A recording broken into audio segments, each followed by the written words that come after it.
ध्यान दो, chemical kinetics.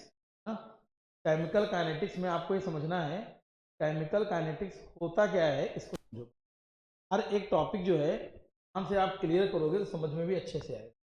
तो वो केमिकल मतलब हो जाएगा केमिकल रिएक्शन, काइनेटिक मतलब हो जाता है जब हमारे पास कोई भी रिएक्शन है और अगर हम रिएक्शन का the branch of chemistry which deals with the rate of and which influence the rate of a reaction, मतलब टाइम फॉर्मूला जो होगा rate of a reaction is equal to change in the concentration upon में क्या हो जाएगा time.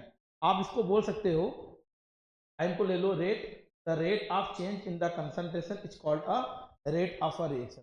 मतलब chemistry की एक ऐसी ब्रांच जहां पर हम लोग किसी भी रिएक्शन कितनी तेजी से जा रही है टाइम के रिस्पेक्ट में, हम उसको मेजरमेंट करें, हम उसके बारे में इंफॉर्मेशन निकालें और वो किन किन फैक्टर्स के ऊपर डिपेंड कर रही है।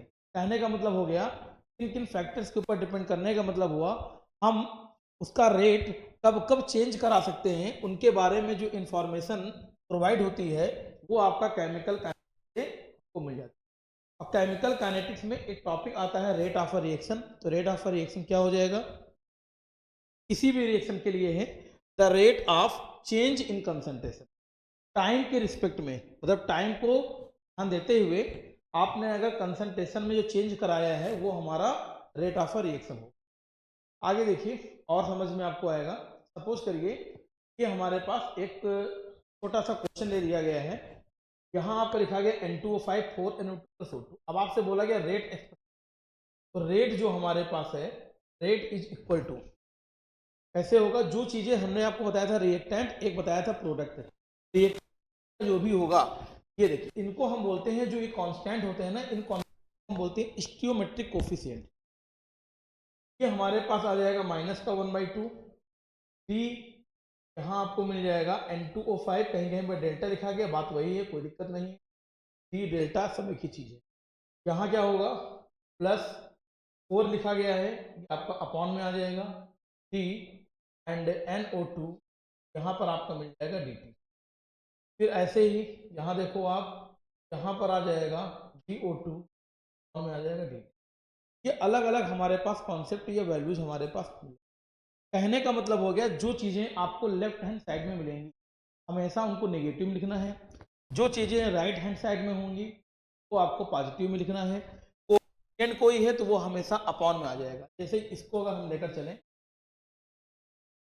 Rate is equal to, N2 लिखा गया है, लेफ्ट हैंड साइड में है, ये आ जाएगा dN2 अपॉन में dt इक्वल टू 3 है, ये -1/2 डी एंड यहाँ आ जाएगा H2 इक्वल टू लिखा हुआ है, पॉजिटिव रहेगा चूंकि एच साइड का है, ये आपका मिल जाएगा डी और NH3 फॉर्म में आ जाएगा।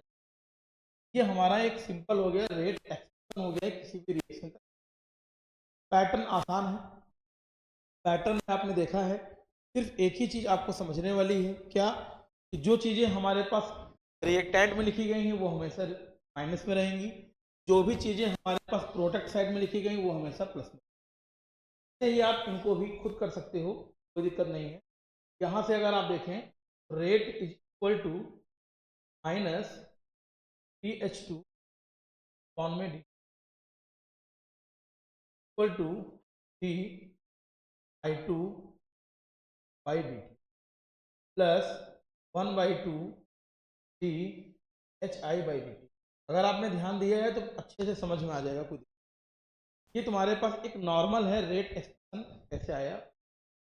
इतना होने के बाद में आगे आप देखो, इसी पैटर्न पर एक छोटा सा क्वेश्चन है, हम समझा भी रहे हैं, आपको समझ में भी ये आ जाएगा अगर आपने थोड़ा सा ध्यान दिया।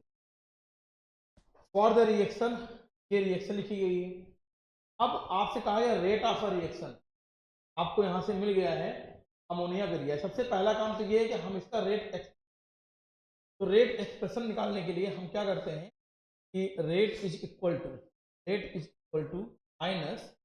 -DN2 upon dt equal to -1/3 D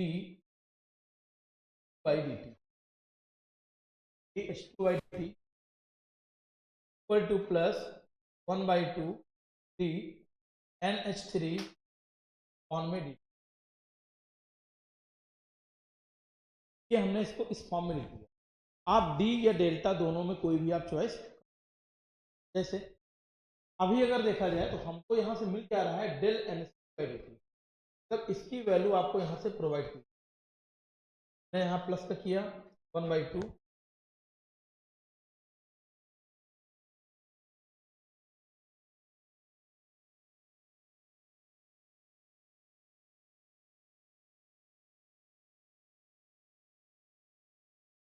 D NH3/dt 2.4 to 10 की पावर माइनस का कैंसिल किया 0.2 मीन्स 1.2 इंटू 10 की पावर माइनस, ये वैल्यू हमको यहाँ की मिलेगी। लेकिन आपसे क्वेश्चन में बोला जा रहा है नाइट्रोजन और H2 इन दोनों का रेट आपको चाहिए, तो कुछ नहीं करना है। पहला पार्ट जब लगाएंगे तो इस वैल्यू को हम इक्वल करा लेंगे जो हमको मालूम है T2 by d t equal to given value है 1.2 10 की पावर माइनस का 4। यहाँ माइनस लगा था, माइनस को हम लोग निगलेक्ट कर लेते हैं, हटा देंगे। ये हमारा नाइट्रोजन की वैल्यू हो गई है। सेकेंड पार्ट होता है हाइड्रोजन। अब हाइड्रोजन है तो हाइड्रोजन भी इनके इक्वल कर लो। यहाँ से क्या आएगा 1/3 टी, यहाँ से आपको मिलेगा H2 by d t equal to 1.2 into 10 की पावर माइनस में, ये हमको यहाँ से करना ये है, 3 लिखा गया है ना, आपको सिर्फ इस वाले 3 को उधर भेज दीजिए। जैसे आपने उधर ट्रांसफर कर लिया, यहाँ से क्या मिल जाएगा डी, आपका आ जाएगा H इक्वल टू 3 उधर गया 12 3 जा 3.6 10 की पावर माइनस। तो हमको हाइड्रोजन और N2 दोनों का रेट यहाँ से कैलकुलेशन अच्छा होना चाहिए, बेसिक अच्छा होना चाहिए। मैंने रेट एक्सप्रेशन आपको यहाँ से निकालना बताया हुआ है, और रेट एक्सप्रेशन अगर आपने जान लिया है तो न्यूमेरिकल भी उस पैटर्न का आसानी से आप कर सकते हैं। चलिए इसी में थोड़ा सा आप आगे देखिए, एक रिवीजन की तरह हम क्लास को करा रहे हैं। इसके पहले आप लोगों ने पढ़ा हुआ है, तो हमें अलग क्लास में भी करा देंगे बाद में। फैक्टर इन्फ्लुएंस में आपको समझना है concentration, temperature, presence of catalyst, surface. इतनी चीज़ें ऐसी होती हैं कि अगर आपने इनमें चेंज कराया तो कंफर्म है कि जो भी केमिकल रिएक्शन होगी उसका रेट जो रहेगा वो चेंज होगा, उसका रेट चेंज होगा। ये आपको समझना है, तो अभी आगे हम करवा देंगे। फिलहाल यहाँ देखिए,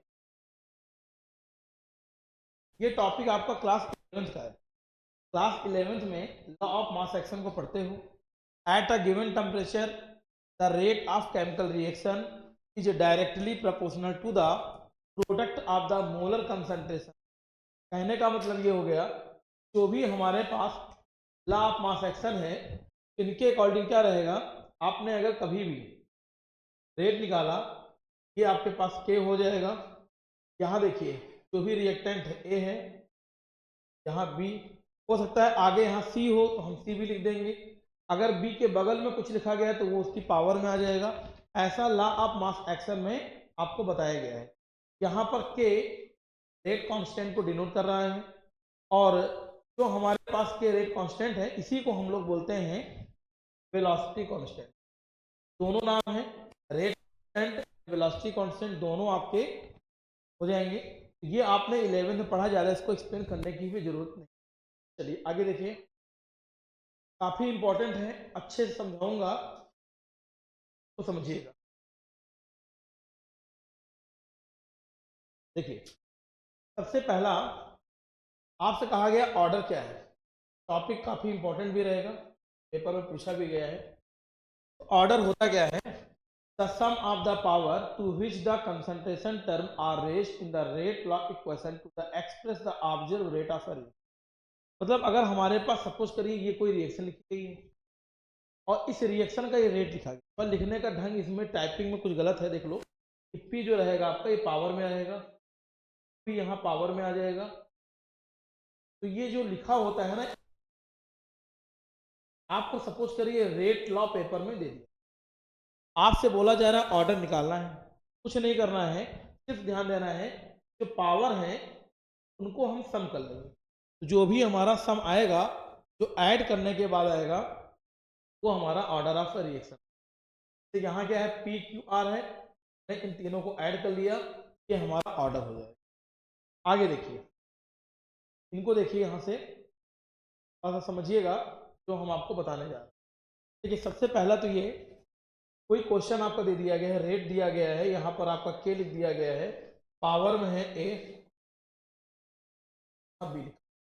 मान लीजिए आपसे कहा गया बताइए भाई इसका ऑर्डर कैसे होगा। ये जो दिया होता है ना, इसको हम बोलते हैं रेट लॉ। रेट लॉ दिया होगा, अगर हम अभी जो डिफिनीशन पढ़ा है हमने, हम उसके अकॉर्डिंग बोल सकते हैं the sum of power of concentration.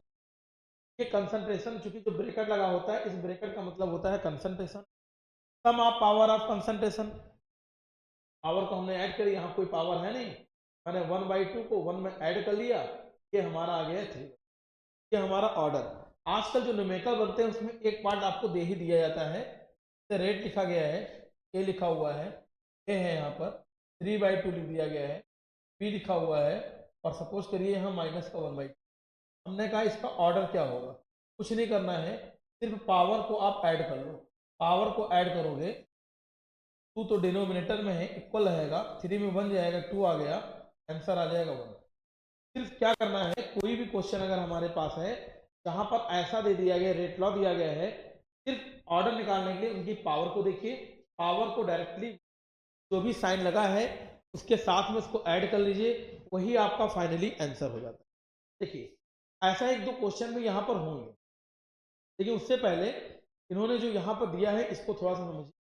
Zero order reaction, first order reaction, second order reaction जो हमारे पास है, कि यूनिट्स को कैसे निकालते हैं इसको।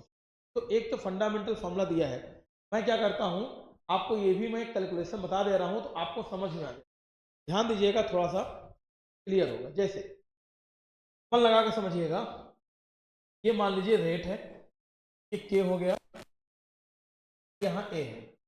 दरअसल अगर हम जीरो ऑर्डर रिएक्शन के लिए कैलकुलेट करना चाह रहे हैं, यहाँ हमने लगा दिया है पावर 0।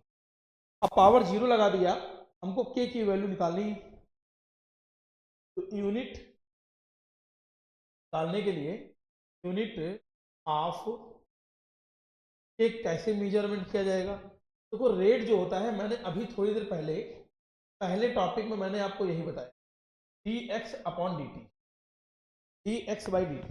चाहे तो आप अपने समझने के लिए ब्रैकेट लगा सकते हैं, कंसेंट, ये मैंने आपको पढ़ाया। अब अगर आपको यूनिट ऑफ के निकालनी है तो हम पहले रेट की यूनिट रख दें, यहाँ रखें, के हमारा आसानी से समझेंगे तो आएगा, नहीं समझेंगे तो नहीं आने वाला। रेट कैसे निकलेगा, dx by dt, x by dt है। अब आपको ध्यान देना है, x ऊपर है, न्यूमरेटर में x लिखा गया है, x का मतलब होता है कंसंट्रेशन। कंसंट्रेशन को हमेशा हम मोल पर लीटर में डिनोट करते हैं, जो हमने, का मतलब क्या हो जाएगा, ये तो हो गई रेट की यूनिट। तो रेट जहां लिखा गया है वहां हमने लिखा मोल, लीटर और सेकेंड। हमने के की जगह पर के को लिखा रहने दिया, चूंकि को हमको कैलकुलेट करना है। दरअसल पावर है 0, किसी की भी पावर 0 होगी हमेशा और हमेशा आंसर उस जगह पर 1 हो जाता है, तो हम इसको लिखेंगे नहीं, हाँ 1 आ गया। इसका मतलब है जब हमारे पास जीरो ऑर्डर रिएक्शन होगी, तो जीरो ऑर्डर रिएक्शन के लिए हमारे पास यूनिट यही हो जाएगी। अब इसको आप चाहे ऐसे लिखो, या कहीं कहीं ऐसे लिखा गया मोल लीटर इनवर्स, और यहाँ आ जाएगा सेकेंड, ये आपका आ गया। बहुत बेहतरीन पार्ट है, अक्सर पेपर में क्वेश्चंस आजकल जो आने वाले हैं, एक दो बार पेपर ऐसे आया, समझिएगा, ध्यान दीजिएगा, एक दो बार क्वेश्चन ऐसे आया कि लिखा हुआ था 2 होल लीटर इनवर्स और सेकेंड इनवर्स, नहीं दे दिया है, सिर्फ इतना दिया गया है, और कहा जा रहा है पहचानिए, डिटरमाइन करिए कि इसका ऑर्डर क्या है। अब जिन लोगों को यूनिट का कॉन्सेप्ट क्लियर है, तो वो यूनिट को देखेंगे और यूनिट को देखकर कहेंगे मोल लीटर इनवर्स और सेकेंड इनवर्स है, इसका मतलब है कि हमारे पास जीरो ऑर्डर रिएक्शन है, वो जीरो ऑर्डर रिएक्शन यहाँ तुरंत लिख देंगे, क्योंकि आप लोगों को नंबर से मतलब नहीं है, मतलब है यूनिट से। आपने यूनिट देखा, अच्छा ये जीरो ऑर्डर है तो जीरो ऑर्डर की, और जीरो ऑर्डर का अलग होगा, फर्स्ट अलग होगा, सेकंड अलग होगा। चलिए ये तो आपका था जीरो ऑर्डर। इसी में हमने एक काम और किया, हम इसी का ऑर्डर चेंज कर लेते। सोच करिए, मैंने रेट लिखा, यहाँ के लिख दिया, यहाँ ए कर लिया। अभी हमारा ये फर्स्ट ऑर्डर, हम फर्स्ट ऑर्डर रिएक्शन के लिए निकालने जा रहे हैं। वही सेम पैटर्न, रटना हो तो रट डालिए, समझना हो समझ करिए। रेट की यूनिट मैंने बताया, फॉर्मूला होता है D x by d T. X ऊपर रहेगा, इसकी यूनिट हो जाएगी मोल पर लीटर, यहाँ आ जाएगा सेकेंड। के को लिखा रहने दीजिए।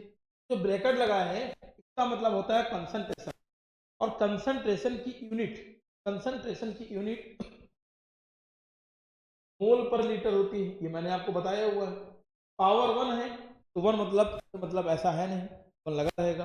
अब देखिए, मोल से मोल कैंसिल, लीटर से लीटर कैंसिल। तो अगर हम इस जगह पर आपसे बोले कि भाई यूनिट ऑफ के की वैल्यू कितनी हो रही है, सेकंड की पावर माइनस, तो मैंने अभी आपको जस्ट बताया, मैंने आपको बताया भाई mole mole litre inverse and second inverse अगर आपको देखने को मिल रहा है, ये ऑर्डर हमारा होता है जीरो ऑर्डर। और अगर आपको केवल सेकेंड इनवर्स में कोई चीज दी गई है, ये हो जाएगा फर्स्ट। सपोज सपोज करिए कि मैंने इस जगह पर एक काम और कर दिया, ये तो हमारा सेकेंड पार्ट हो गया। अब हमारे पास आता है थर्ड।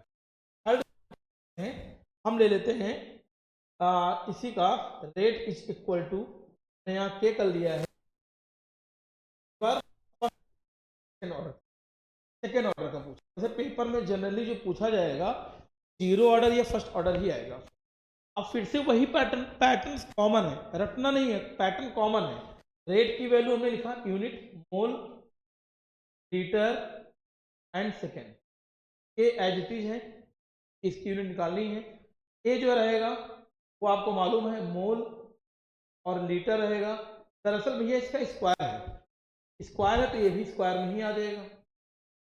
देखिए एक मोल से, एक मोल यहां से, एक लीटर से एक लीटर, चूंकि यहाँ पर लीटर स्क्वायर है मतलब लीटर इंटू लीटर है, एक से एक कैंसिल हो गया। तो यहाँ से अगर हम आपसे निकालें, कैलकुलेशन करें, यूनिट के की क्या हो जाएगी, तो इजी वे में क्या आ जाएगा, इस लीटर को आप उधर भेजिए, लीटर आ गया न्यूमरेटर, यहाँ सेकेंड था पहले से ही, मोल अपॉन में आ जाएगा, ये मोल आ गया। ये आपका आंसर हो गया।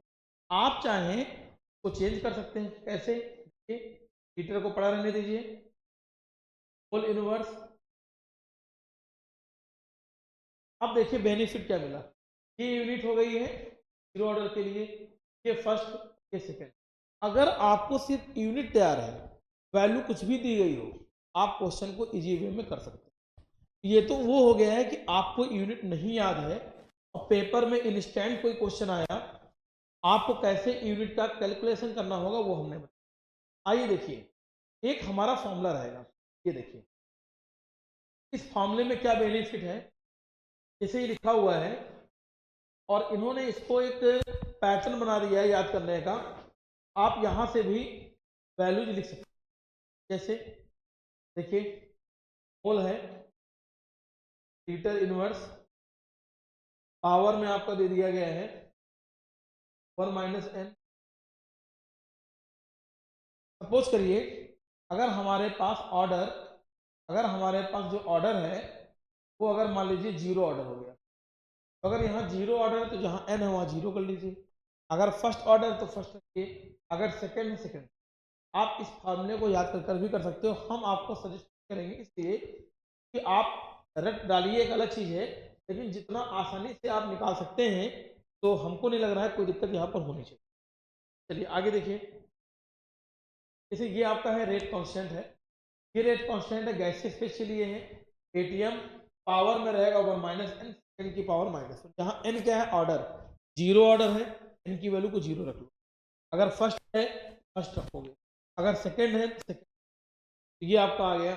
चलिए नेक्स्ट देखिए, जैसे ये क्वेश्चन है मैंने वैसे कराया हुआ है, हमको नहीं लग रहा कोई दिक्कत होगी। समझने वाले लोग समझ रहे होंगे, ये पावर में ही लगा हुआ है, ये पावर में ही लगा हुआ है, और ये भी पावर में ही लगा हुआ है। और आपसे पूछ रहा है ओवरऑल ऑर्डर। ऑर्डर निकालने के लिए कुछ नहीं करना है, 1/2 को 3/2 में हमने ऐड कर लिया, ये हमारा 4/2 आ जाएगा और हमारा फाइनली आंसर 2 आ जा रहा है। ये हमारा आंसर कितना आ जाएगा?